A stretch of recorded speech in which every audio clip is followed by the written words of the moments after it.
그래서 중국을 혼자 제압하지 못한다는 얘기인 겁니다. 그러다 보니까 중국이 강경하게 나오는 겁니다. 근데 제가 이제 중국의 상황을 이런 식으로 비유를 했어요. 공룡이 진화해가지고 새로 진화에 따르죠. 시조새 뭐 이렇게 나올 때요. 근데 중국은 공룡이죠, 지금요. 근데 중국은 새로 진화하기 어렵다고 저는 봅니다. 어렵다고 봅니다. 지금부터 중국의 문제를 소개하겠습니다. 자, 중국의 우리가 성장률을 보게 되면요. 시진핑 체제, 2013년부터 시작했죠. 시진핑 체제에서 연 7.2%였었습니다. 1기 때요. 그랬다가 2기 때 연 5.7%로 떨어졌습니다. 예? 5.7%로요. 연 5.7, 연평균이요. 그러니까 시진핑 체제에서 성장률이 쭉쭉쭉 떨어지고 있는 겁니다, 지금요. 그런데 시진핑 체제에서 재정 투입하는 것이 GDP 대비 대개 3%를 넘어서게 되면은 국가 채무에 부담이 된다 그러거든요. 근데 2016년부터 계속 재정 적자가 GDP 대비 3%를 초과해가지고 지난 3년 동안에는 최근 3년 동안에는요 최소 6% 마이너스 6%에서 지난해는 마이너스 11% 올해도 마이너스 8%. 그러면 재정 투입을 이걸 빼게 되면요 예? 한 7% 정도를 빼게 되면은 중국의 성장률은 사실상 마이너스라는 얘기인 겁니다. 재정이 그러니까 GDP 성장률보다 더 높으니까요. 예? 중국이 지금 이런 상태입니다. 중국에 그러다 보니까 정부 채무 비율이 재정 적자가 심하다 보니까 채무 비율이 최근에 급증하고 있죠. 굉장히 빠른 속도로 기울기가 가파르게 빨라지고 있죠. 시진핑 체제 이후에 굉장히 빨라지고 있잖아요. 예? 시진핑 체제 이후에요. 시진핑 체제에서 국가 재정을 투입을 해가지고 주로 성장률을 방어를 하고 있는 이런 상태입니다. 재정을 저렇게 투입하지 않았으면 성장률은 더 낮을 수밖에 없다는 거죠. 거기다가 중국의 기업 부채가 굉장히 빠르게 증가했잖아요. 금융위기 이후에요. 성장률을 유지하기 위해서요. 예? 그래서 160%까지 GDP 대비 160%까지 증가해가지고 중국 기업들의 부실 기업들 증가라든가 중국의 기업들의 그러니까 이 문제가 부채 문제가 터질 가능성을 이제 리스크를 걱정하다 보니까는 관리를 했죠. 한 150%까지 한 10% 줄였습니다. 그런데 지난해 코로나 재난으로 인해 가지고 다시 한 10%포인트 다시 올라가 버렸죠. 기껏 그러니까 지난 한 4, 5년 동안에 줄인 것이 한 물거품이 돼버린 거죠. 중국의 기업 부채는 지금 세계 주요 국가 중에서 가장 높죠. 자, 그러다 보니까는 중국의 수출은 또 어떠냐? 수출은 어떻습니까? 경상수지는 보게 되면은 최근에 보시게 되면은 어떻습니까? 1% 안팎에서 불과하잖아요. 그렇죠? 과거에 금융위기 전에는 세계 무역기구에 가입하고 난 이후에 쫙 한때는 GDP 대비 10% 이상까지 경상수지 흑자를 누렸던 중국에서였는데, 예? 이제는 그러니까는 중국이 해외에서 돈을 벌기가 쉽지 않다는 얘기인 겁니다. 그러다 보니까 내수 강화라는 것이 필수일 수밖에 없죠. 2005년부터 내수 강화를 했어요. 근데 효과가 별로 없었죠. 중국의 외환보유액도 정체를 보이는 이유입니다. 한때 4조 달러까지 갖고 있었던 외환보유액이 최근에 3조 2천억 달러까지 3조 달러는 방어한다는 이런 입장에서요 하고 있죠. 외환보유액은 GDP 대비는 떨어졌죠. 많이요. 떨어졌죠. 왜? 외환보유액 절대액은 그러니까는 줄어들었는데 GDP는 오히려 더 증가했으니까요. 그렇죠? 일부는 물론 금으로 바꿨습니다. 한 524억 달러 정도요. 달러를 금으로 좀 바꿨습니다. 그럼에도 불구하고 외환보유액이 줄어든 거는 그러니까는 부인할 수 없는 사실이라 이거예요. 자, 이런 상황 속에서 지금 시진핑이 미국의 지금 압박 속에서 대응하는 방식이 뭐냐? 중국은요, 기본적으로 1992년도에 덩샤오핑이 중국의 헌법에다가 중국은 사회주의 시장경제라는 것을 못을 박습니다. 사회주의 시장경제라는 것을요. 근데 최근에 정치국 회의에서 국가 독점 자본주의 전환을 선언하죠. 즉 국가주의를 공식화한 겁니다. 이건 뭐냐면요. 과거에 지난 한 30년 동안에는 사회주의 시장경제지만은 시장경제에 방점이 있었던 겁니다. 그런데 이제는 시장보다는 사회주의에다가 방점을 찍겠다는 겁니다. 이게 중국의 최근의 선언입니다. 국가주의를 공식화한 겁니다. 왜 이런 게 나왔느냐? 미국이 중국을 계속 압박을 가해요. 중국을 악마화시키면서요. 지금 미국의 압박을 우리가 싸면서 이겨내야 된다 이거예요. 저 제국주의, 미제국주의하고 싸면서 이겨내야 된다 이거예요. 예? 그러려면 어떻게 되느냐? 중국 공산당에다 권력을 다 집중을 시켜야 되죠. 그렇죠? 예? 그런데 중국에도 지난 30년 동안에 많은 그러니까는 소위 이 자유주의 이런 시장의 이러한 이 흐름이 공기가 많이 이렇게 확산됐잖아요. 중국의 젊은 사람들은 이런 통제 이런 거에 그러니까는 상당히 그러니까 익숙하지 않잖아요. 예? 그래서 그들을 달래기 위해서 어떻게 하느냐? 중국이 그동안에 이 시장을 통해 가지고 G2까지 진입을 했다 이겁니다. 세계 강국이 됐다 이거예요. 근데 빈부격차가 굉장히 심각하다 이거예요. 그래서 빈부격차를 해결하기 위해서는 시장을 통제를 해야 되겠다 이거예요. 국가를 더 강화시켜야 되겠다 이겁니다. 이게 지금 최근의 중국의 모습입니다. 시장 경제에서 국가주의로 회귀를 하는 겁니다. 즉 과거엔 시장, 그런데 이번에는 국가, 시장과 국가라는 이분법에 빠져 있는 게 저는 중국의 지금 문제라고 보고 있고, 이런 상태에서는 선도국가는 어림없다고 저는 보고 있습니다. 중국의 국가 독점 자본주의라는 것은 어떤 거냐면요. 예? 지난 7월 30일 날 공산당 중앙정치국 회의에서 이제 결정된 건데요. 여기서는 뭐냐면은 올 초까지만 하더라도 중국의 금융계 그러니까는 하나의 그 영향력 있는 인사 중에 하나가 꼬아수칭이라고 우리 발음으로 곽수청이죠. 이 사람이 뭐냐면 이 은행보험감독관리원회 책임자, 최고 책임자이자 인민은행 당선기이기도 한데, 이 사람이 중국은 그러니까는 국가 독점 자본주의가 아니라고 그랬어요. 1월 달에. 근데 이게 완전히 이번에 7월 달에 근데 엊그저께는, 예? 얼마 전에는 국가 독점 자본주의 선언한 거예요. 그건 뭐겠습니까? 세계 금융계에 그러니까 굉장히 이 중국에 대한 금융에 대해서 신뢰할 수 없는 이런 사실 신호를 보내주는 겁니다. 중국은 공산당이 모든 것에 우위가 있다 보니까는 이런 거 별로 신경을 안 씁니다. 중국의 지금 중국의 공산당의 목표는 뭐냐? 2049년 중국 정부 수립 100주년까지 세계의 선도국가로 부상하는 거. 이겁니다. 세계 최강이 되겠다 이거예요. 이걸 하기 위해서 더 이상 시장에다가 맡길 수가 없다 이거예요. 국가가 주도적인 역할을 해야 되겠다 이거예요. 그러니까 민간 자본들이 더 이상 크는 거를, 민간 자본들이 재벌처럼 크는 걸 더 이상 용납 못하겠다 이거예요. 그리고 앞으로는 중국 경제가 선도국가로 부상하기 위해서는 강소기업들을 육성해야 되겠다 이거예요. 알리바바나 이런 텐센트처럼 재벌들은 그러니까 통제를 하고, 예? 그래서 시장보다는 국가, 즉 사회주의 중심으로 이동하겠다 이겁니다. 이건 시진핑의 권력을 강화하기 위해서 단기적으로는 달콤할 수가 있죠. 왜? 보통 사람들은 굉장히 지금 빈부격차 때문에 불만도 있고 불공정하고 뭐 이런 것에 불만들이 있는데, 이거를 어쨌든 간에 공격을 하거든요. 이걸 공격을 한단 말이에요. 예? 부동산을 공격하고 사교육을 공격하고요. 거기다 최근에는 뭐냐면 게임도 그러니까 규제를 하죠. 더 나아가서요. 정신적 아편이라고 이렇게 표현하면서요. 그렇죠? 통제를 강화하는 겁니다. 근데 문제는 뭐냐면 국가라는 게 시장의 대안이 될 수 있는 거냐 이거예요. 예? 중국이 그래서 데이터에 대해서 국가 통제로 들어갔습니다. 완전히요. 반독점법을 적용하고 플랫폼 기업에 대해서 기본적으로 별로 신뢰를 하지 않는 거예요. 플랫폼 기업이라는 것은 이거 보니까는 엄청난 이 경영자들만 돈을 벌고, 예? 빈부격차를 심하게 만들고, 그 다음에 이 데이터가 잘못하게 되면은 데이터가 민간 부분으로 넘어가게 되면은, 예?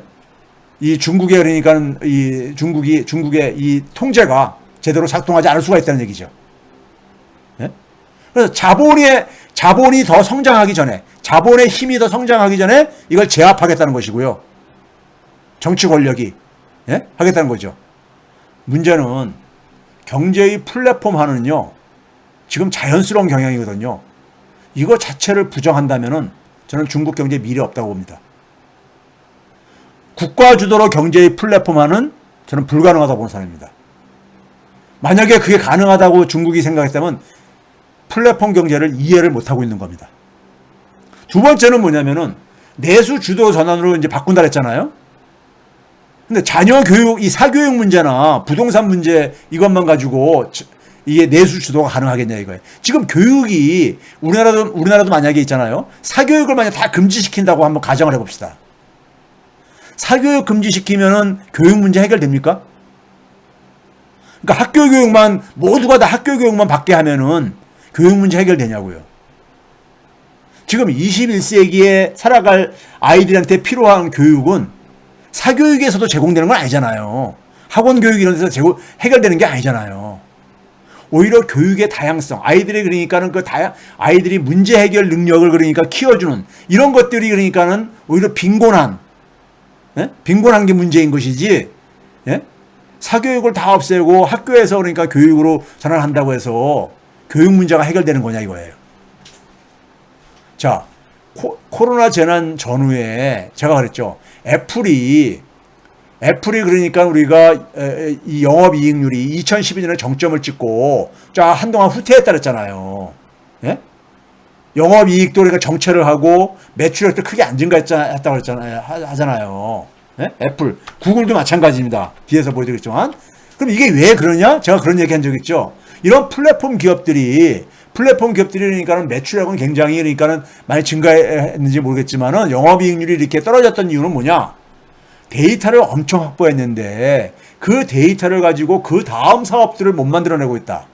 혁신이 정체하고 있다. 이걸 제가 얘기를 했잖아요. 예? 그러면 이 데이터를 활용을 해가지고 새로운 솔루션을 찾아내는 이 역량은 사교육을 규제해가지고 되는 문제가 아니잖아요. 이거는요. 그렇죠? 오히려 플랫폼 경제에서 코로나 재난 이후에 미국의 지금 이 애플이 매출액, 영업이익률이 다시 반등을 하고 있습니다. 이건 왜 그렇겠습니까요? 예? 플랫폼 경제가 비대면 상황 속에서 강점이 사실 지금 다시 살아나는 거잖아요. 예? 살아나는 겁니다. 예? 애플이 우리가 전체 영업이익 중에서 이윤 중에서 그러니까 세계 이윤 중에서 스마트폰 시장 이윤 중에서 한 67% 차지합니다. 예? 그렇게 많이 차지하는 이유는 애플은 뭡니까요? 애플은 많은 서비스 제공, 앱이라든가 이런 거 가지고 많은 이익을 내기 때문에 그런 이제 기업이거든요. 제조업체가 아니라요. 그렇죠? 삼성전자보다도 그러니까 2배 이상을 이렇게 내는 이유가요. 예? 그렇죠? 구글도 봐보세요. 구글도 영업이익률이 2010년에 정점을 찍고는 쭉 떨어졌었잖아요. 떨어졌었어요. 그렇죠? 왜 떨어졌었습니까? 이것도 마찬가지예요. 구글도 주로 그러니까 매출액이 증가하고 이렇게 했던 것은 주로 뭐냐면은 M&A를 통해서 그 스타트업들을 인수를 해가지고 이렇게 해서 이 시장을 넓혀온 거지 새로운 수익 사업을 자체적으로 만든 게 별로 없잖아요. 예? 즉 구글도 엄청난 플랫폼 기업이잖아요. 예? 엄청난 플랫폼 기업이라고요. 그런데 새로운 솔루션을 못 만들기 때문에 그런 건데 그런데 지금 이것을 그러니까 사교육을 규제한다고 이 문제가 이게 해결되는 문제냐고요. 구글도 마찬가지로 코로나 재난 이후에 다시 반등을 하고 있죠. 왜 반등하는 거예요? 비대면 상황 속에서 강점이 드러나고 있는 거죠. 이 경제의 플랫폼화에 대해서 경제의 플랫폼화가 지향하는 목표 이거에 대해서 중국 공산당이 이해를 못하고 있는 겁니다. 우리가 스마트 모빌리티 솔루션이라는 것을 우리가 제가 많이 얘기를 하고 있는데 이게 뭡니까? 최종적인 목표는 솔루션입니다. 스마트 모빌리티를 통해서 데이터를 확보하고 그걸 통해서 AI 기술을 발전시키는 것뿐만이 아니라 여기서 멈춰 있는 거예요.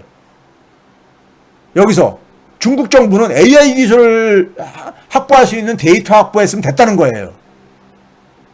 그러니까 중국 정부는 자기들이 그러니까 데이터 확보하는데 중심이 되겠다는 거예요. 정부가 국가가요. 근데 데이터 확보의 목적은 AI 기술 발전에만 있는 게 아니죠. 그건 시작에 불과한 거고 데이터 혁명의 궁극적인 목적은 솔루션에 있는 겁니다. 솔루션이라는 건 뭐예요? 없는 답을 찾아내고 새로운 답을 만들어내는 이런 역량. 이걸 국가가 주도로 어떻게 이걸 해결해요? 국가주도의 공교육 시스템을 이걸 어떻게 해결합니까? 국가주도의 공교육 시스템은 뭐예요? 위에서 딱 내려보낸 교과 과정을 그러니까 다 똑같게 표준화시켜서 교육을 시키는 거잖아요. 그걸 통해서 아이들을 경쟁시키는 거. 우리나라 학교 교육 생각하면 되는 거예요. 예?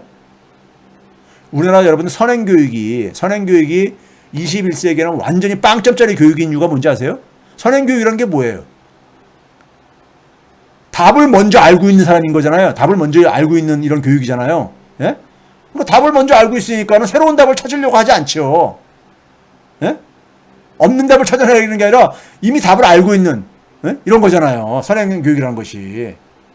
그런 걸로는요, 21세기에 적응 못 합니다. 국가가 독점한 데이터를 가지고 선도국가 실현? 저는 이건 불가능하다고 봅니다. 중국은 지금 반대로 가고 있다고 보고 있는 것이고요. 그러다 보니까는 사교육에 대해서 지금 막 통제를 하게 되면은 일단 비싼 사교육을 못 받은 사람들은 순간적으로 지원할 수 있죠. 그런데 중국도 우리나라 부모들 못지않게 교육률이 굉장히 높은데 중국 부자들이 이거 언제까지 그러니까 자기 자녀들을 방치할 것 같아요. 고액의 과외 암시장이 형성되지 말란 법이 어디 있습니까? 우리 과거에 경험했잖아요. 전두환 시대 때. 전두환도 과외 금지시키고 해가지고 사교육 막 금지 이렇게 했었잖아요. 근데 결과적으로 어떻게 됐습니까요? 비밀 과외 이런 거들 암교육이 사교육 암시장 이렇게 했듯이요. 그렇죠? 이런 거 가지고 그러니까 이게 해결된 문제가 아니잖아요. 중국이 지금 있잖아요. 어느 정도 통제를 하냐면요. 이게 지금 무슨 그림이냐면요. 앱입니다. 앱. 왼쪽에 있는 거는요. 국무원, 중앙정부가 만든 앱이고요. 오른쪽에 있는 건 중국은 성으로 이렇게 지방이 성단이잖아요. 산동성의 인재니까 앱인데 국무원 앱은요. 중앙정부에서 하는 건데 관광지라든가 공항이라든가 주요 시설을 갈 때는 반드시 이걸 제시하게 돼 있어요.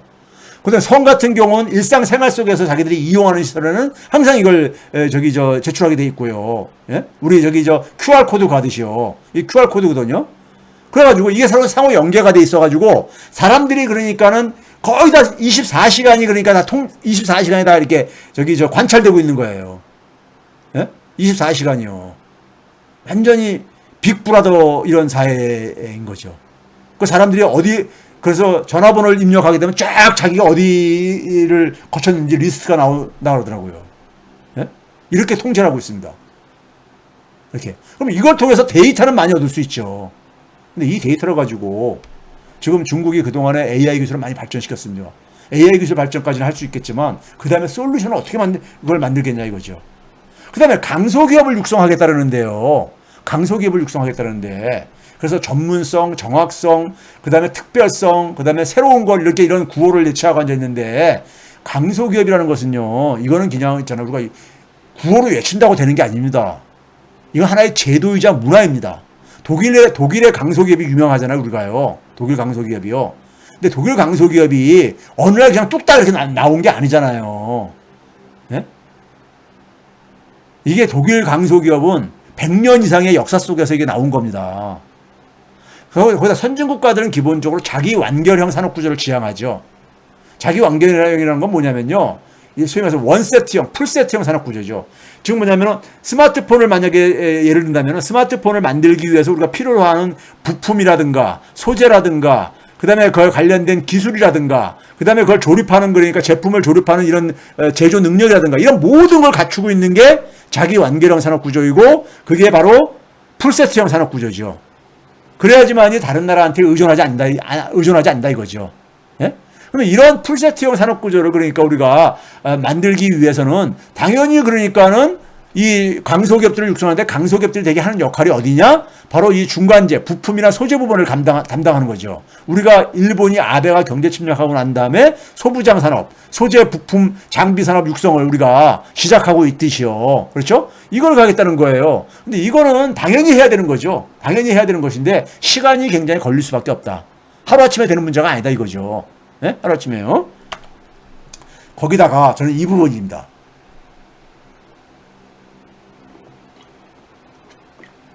우리가 80년대 이후 세대들, 소위 M세대와 90년대 후반 이후 세대, Z세대, MZ세대, 중국의 MZ세대들이요, 예? 많이 사용하는 용어가 네이지엔하고 탕핑이라는 말이 있습니다. 우리말로는 내권. 그 다음에 이 저기 저 뭡니까? 저기 당평. 탕핑은 당평 해가지고요. 했을 때 먼저 이 내권이라는 말이요. 중국 사회를 설명할 때 많이 사용하는 중국사에서도 설명하는 건데요. 이게 영어로 표현하면 좀 더 쉽게 이해됐으면 좋겠어요. 내권이라는 것이 인볼루션. 우리가 이볼루션 하게 되면 진화라는 뜻이잖아요. 진화요. 네? 이볼루션 할 때 이는 뭐냐면 바깥으로 이게 확장돼가나 나가는 거잖아요. 진화한다는 것은 앞으로 갖는다는 얘기니까요. 이가 그러니까는 바깥으로잖아요. 근데 이는 뭐냐면 안으로 그러니까 이게 나아가는 거예요. 안으로 나아가는 거예요. 그래서 뭐냐면 질적인 발전이 아니라 양적인 성장이다 이런 얘기를 하고 그러는데 쉽게 예를 들게요.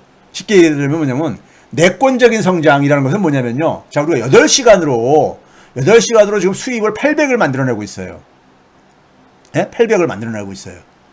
800위안을 만들어내고 있다 합시다. 그럼 1시간당 100위안씩 벌고 있다는 얘기잖아요. 근데 이거 800위안 가지고 자기가 수입이 부족해. 네? 살기에 부족해. 그래서 더 벌어야 되겠어. 근데 수입을 한 1000까지 늘려야 되겠어.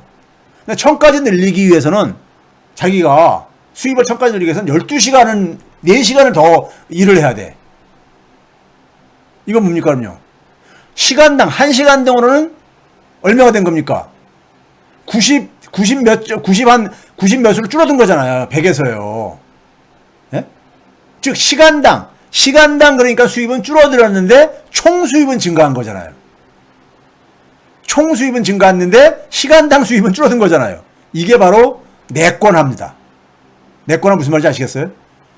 우리가 만약에 수입이 1000으로 증가했는데 시간도 10시간만 투입했어. 그러면 이거는 그러니까 우리가 그냥 시간당 100을 유지하면서 수입도 증가한 거기 때문에 그렇게 나쁘다고 얘기할 수는 없는데, 예? 8시간 가지고 800을 벌다가 12시간 가지고 1000을 벌면은 시간당 수입은 줄어든 거잖아요. 총 수입은 늘렸을지 모르더라도. 그렇죠? 즉, 중국의 젊은 사람들이, 우리나라 젊은 사람들도 많이 수입이 부족하잖아요. 근데 수입이 부족한데 수입을 늘리기 위해서 투잡을 하고 쓰리잡을 하고 이렇게 하는데 시간당 수입이 많이 느는 게 아니잖아요. 네? 시간당 수입이요. 그렇죠? 근데 왜 그걸 하고 있습니까? 자기가 그러니까는 그냥 이 일주일에 40시간만 일을 해가지고는 자기 수입이 부족하기 때문에. 네? 그러다 보니까는 나오는 게, 중국의 젊은이들은 어떻습니까? 굉장히 힘들지요. 힘든 거예요. 즉, 저임금 장시간 노동을 해야 되는 거예요. 문제는 저임금 장시간 노동을 하는데 미래에 대한 희망은 없는 거야. 우리나라 젊은이들하고 비슷하죠. 이 탕핑이라는 게 무슨 말이냐면요. 그냥 과로하지 말고, 그냥 욕심도 부리지 말고, 그냥 적당히 휴식을 취하며 살자 이거예요. 뭐가 생각납니까? 일본의 사토리 세대 생각나죠. 사토리 세대. 득도라는 표현으로 우리가 하는 사토리 세대. 예? 즉, 탕핑주의가 중국 젊은이들 사이에 유행하고 있는 이유는 뭐냐면요. 열심히 일을 해봤자 성공할 수도 없고, 집 사기도 힘든데, 뭘 그렇게 그러니까는 그러니까 뭐 하루에 5시간씩 자면서 그러니까는 막 투잡, 쓰리잡 막 이렇게 하냐 이거예요. 예? 그렇다고 해가지고 돈이 모아지는 것도 아닌데, 집을 살 수도 없는데, 그냥 최소한만 벌고, 예? 그리고 그냥 편하게 누워있자. 청년의 절규죠. 꿈과 희망이 없는 청년들의 모습이죠. 그렇죠? 자, 이게 이제 바로 뭐냐면요. 사회적 계층 이동에 대한 그러니까 꿈이 이제 그러니까 없는 거예요. 예? 꿈이 없는 거야. 이게 이제 플랫폼 노동자의 삶이죠. 근데 문제는 뭐냐면은 플랫폼 기업들을 억압을 하고 강소기업을 키운다고 해서 양질의 일자리 문제를 그러니까 이걸 해결할 수 있느냐 이거예요. 예? 강소기업 육성에 시간도 필요할 뿐만 아니라 젊은이들은 사실 관심이 이 또 디지털 기술 쪽이잖아요. 예? 제조업체로 가라 이거예요. 제조업체로. 예? 우리나라 젊은이들은 20, 30대한테 제조업체로 가라면은 그게 먹혀 들어가겠습니까? 중국의 청년 실업률이 계속 올라가고 있습니다. 예? 자, 이런 상황. 중국은 이런 점에서 중국도 그러니까는 지금 미국의 압박을 벗어나겠다고 해가지고 저렇게 가고 있지만은 중국의 내부 문제, 즉 내수를 강화하려면은 일자리 문제, 양질의 일자리 문제를 해야 되는데 플랫폼 기업이 그러니까는 플랫폼 노동력만 양산하고 별 도움 안 된다고 해가지고 지금 그러니까 오히려 과거로 회귀하는 거예요. 과거가 그렇다고 해서 대안은 아니다 이거죠. 예? 현재의 문제, 플랫폼 기업, 알리바바, 텐센트, 바이두 같은 기업이 지금 중국사의 문제를 그러니까 해결을 못 해주고 있다고 해서 과거로 돌아간다고 이게 해결되는 건 아니잖아요. 이런 상태에 있습니다. 중국이나 미국이나 둘 다 자기 내부에 이런 문제들을 갖고 있죠.